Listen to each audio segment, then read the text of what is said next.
Welcome to Python life YouTube channel. మీరు Java నేర్చుకోవాలనుకుంటున్నారా? So ఈ video మీకోసమే అండి. సో జావాని 25 డేస్లో ఎలా నేర్చుకోవాలి, సో డే బై డే నేను చెప్పబోతున్నాను. లైక్ ఎన్ని డేస్లో నేర్చుకోవచ్చు, ఏ విధంగా అనేది. సో మీరు ఇది ఫాలో అవ్వండి. అదేవిధంగా మీ ఫ్రెండ్స్ ఎవరైతే జావా నేర్చుకోవాలనుకుంటారో వాళ్ళకి వెంటనే ఈ వీడియో షేర్ చేయండి. అదేవిధంగా ఇంకా మన పైథాన్ లైఫ్ యూట్యూబ్ ఛానల్ ఎవరైనా సబ్స్క్రైబ్ చేసుకోకపోతే సబ్స్క్రైబ్ చేసుకోండి. సో వీడియోలోకి అయితే వెళ్ళిపోదాం. సో జావా అనేది మోస్ట్ డిమాండింగ్ ప్రోగ్రామింగ్ లాంగ్వేజ్ మనకు ఐటీ వరల్డ్లో ప్రజెంట్, ఎప్పుడు కూడా, ముందు కూడా, ఇప్పుడు కూడా.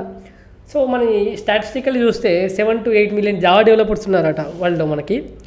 ఇంకా ఈ నెంబర్ అనేది ర్యాపిడ్లీ గ్రోయింగ్ అవుతూనే ఉంది. ఓకేనా? సో ఫస్ట్ డే 1 నుంచి స్టార్ట్ చేద్దాం. ఇక డే 1 వచ్చేసి స్టార్ట్ విత్ ఫండమెంటల్స్. ఏ ప్రోగ్రామింగ్ లాంగ్వేజ్ నేర్చుకోవాలనుకున్నా మనం ఫండమెంటల్స్తో స్టార్ట్ చేయాలి. So first introduction to Java and it's features. So Java and features తెలుసుకోండి. తర్వాత జావా వర్చువల్ మిషన్, తర్వాత జావా ఎన్విరాన్మెంట్ సెట్ చేయండి. తర్వాత హలో వరల్డ్ ప్రోగ్రామ్ని రాయండి జావాలో. ఓకే, ఐడి లైక్ ఏ ఐడి జావా చేయాలనుకుంటున్నా ఐడి ఇన్స్టాల్ చేసుకొని అవన్నీ కూడా సెటప్ చేసుకొని పెట్టుకోవాలి మొత్తం కూడా. తర్వాత ఇవన్నీ కూడా మీరు ఏంటి ప్రోగ్రామ్ ఎగ్జిక్యూట్ చేయాలి. తర్వాత వచ్చేసి డే 2 to 4. సో మనకు డాటా టైప్స్ కావచ్చు, వేరియబుల్స్ కావచ్చు, కండిషనల్ స్టేట్మెంట్స్ ఇవన్నీ కూడా తెలియాలి మీకు ఈ 2 డేస్లో.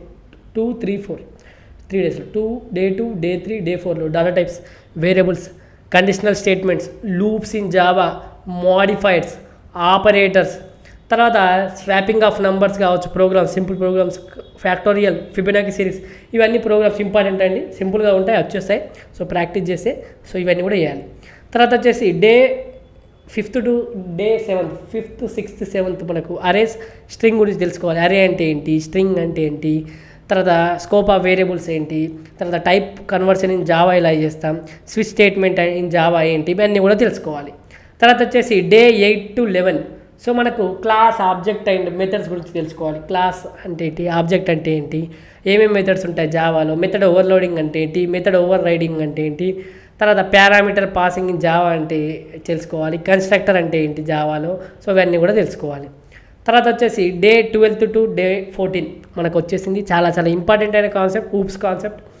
దీంట్లో మనకు ఊప్స్ కాన్సెప్ట్లో ఇన్హెరిటెన్స్ అంటే ఏంటి, ఎన్క్యాప్సులేషన్ అంటే ఏంటి, పాలిమార్ఫిజం అంటే ఏంటి, రన్ టైం పాలిమార్ఫిజం అంటే ఏంటి, అబ్స్ట్రాక్షన్ అంటే ఏంటి, తర్వాత ఇవి తెలుసుకోవాలండి. Very very important. ఇవి కూడా సూపర్ కీవర్డ్ని ఎలా వాడతాం, దిస్ కీవర్డ్ అంటే ఏంటి, ఫైనల్ కీవర్డ్ అంటే ఏంటి, తర్వాత అసోసియేషన్, తర్వాత కంపోజిషన్ అండ్ అగ్రిగేషన్, ఇవన్నీ కూడా మన ఊప్స్ కాన్సెప్ట్లో ఇవన్నీ కూడా తెలుసుకోవాలి.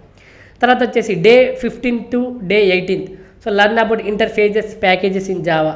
సో ఇంటర్ఫేజెస్ అంటే ఏంటి, ప్యాకేజ్ అంటే ఏంటి, తర్వాత నెస్టెడ్ ఇంటర్ఫేజ్ ఏంటి, మార్కర్ ఇంటర్ఫేజ్ అంటే ఏంటి, తర్వాత అబ్స్ట్రాక్ట్ క్లాసెస్ గురించి తెలుసుకోవాలి. ఇవన్నీ కూడా నేమ్స్ చెప్తున్నాను, మీరు అన్నీ కూడా నేర్చుకుంటూ వెళ్ళాలి. అబ్స్ట్రాక్ట్ క్లాస్కి ఇంటర్ఫేస్కి మధ్య డిఫరెన్స్ ఏంటి, జావా డాట్ టైమ్, తర్వాత జావా డాట్ ల్యాంగ్, తర్వాత Java dot math and other packages గురించి తెలుసుకోవాలి. ఇవన్నీ Java dot time, Java dot long, తర్వాత జావా డాట్ మ్యాథ్, ఇవన్నీ కూడా ఇంకా ఏమైనా ప్యాకేజెస్ ఉంటే అవి తెలుసుకోవాలి. తర్వాత వచ్చేసి డే 19 to 22. సో మనం ఎక్సెప్షన్ హ్యాండ్లింగ్ మనం లైక్ ఏంటి, తర్వాత ఐఓ స్ట్రీమ్స్ కావచ్చు, మల్టీ థ్రెడింగ్ కాన్సెప్ట్ చూస్తాం దీంట్లో. ఎక్సెప్షన్ హ్యాండ్లింగ్ ఫస్ట్, ఏం టైప్స్ ఆఫ్ ఎక్సెప్షన్స్, తర్వాత మల్టీ థ్రెడింగ్ ఇన్ జావా, తర్వాత రెగ్యులర్ ఎక్స్ప్రెషన్స్ ఇన్ జావా, తర్వాత ఫైల్ హ్యాండ్లింగ్ ఇన్ జావా, ఇవన్నీ కూడా డే 19 to 22 మధ్య చూడాలి, చదువుకోవాలి మొత్తంగా. డే 23 to 25 చివరగా understanding collection framework, AWT and swing మనకి తెలియాలి. ఏడబ్ల్యూటీ అండ్ స్వింగ్ గురించి తెలుసుకోవాలి మీరు. Collection in Java, generics in Java కావచ్చు, తర్వాత జావా స్వింగ్ కావచ్చు, సింపుల్ క్యాలిక్యులేటర్ గురించి మీరు లైక్ ఏ విధంగా చేయాలి చూడాలి. తర్వాత జావా ఏడబ్ల్యూటీ కావచ్చు, తర్వాత జావా ప్రాజెక్ట్స్ కావచ్చు, ప్రాజెక్ట్స్ చేయడానికి ప్రయత్నించి ఏది అయినా కూడా మీరు ఏది నేర్చుకున్నా కూడా ప్రాజెక్ట్స్ చేయడంలో అంటే ప్రాక్టికల్ ఇంప్లిమెంటేషన్ చాలా చాలా ఇంపార్టెంట్ అండి. సో ఇది జావాని ఈ విధంగా నేర్చుకుంటూ వెళ్తే మీరు 25 డేస్లో నేర్చుకోవచ్చు. సో మీకైతే ఒక గుడ్ న్యూస్ తీసుకొచ్చేసాను. మీరు కనుక ఫుల్ స్టాక్ పైథాన్ ప్రోగ్రామింగ్ ఎవరైతే నేర్చుకోవాలనుకుంటున్నారో వాళ్ళ కోసం అయితే మనం పెయిడ్ కోర్స్ రన్ చేస్తున్నాం. ఏంటి, 200 hours ప్లస్ కంటెంట్ని మనం కేవలం 1,999కే అందిస్తున్నాం. రికార్డెడ్ కంటెంట్ అండి, ఇది కేవలం 1,999కి అందిస్తున్నాం. కోర్స్ యొక్క డీటెయిల్స్ కామెంట్ సెక్షన్లో ఇస్తున్నాను, ఎవరైనా ఇంట్రెస్ట్ ఉంటే చెక్ చేయండి. అదేవిధంగా డెమో లింక్ కూడా ఇస్తున్నాను కామెంట్ సెక్షన్లో. డెమో చూడండి, డెమో నచ్చితేనే జాయిన్ కండి.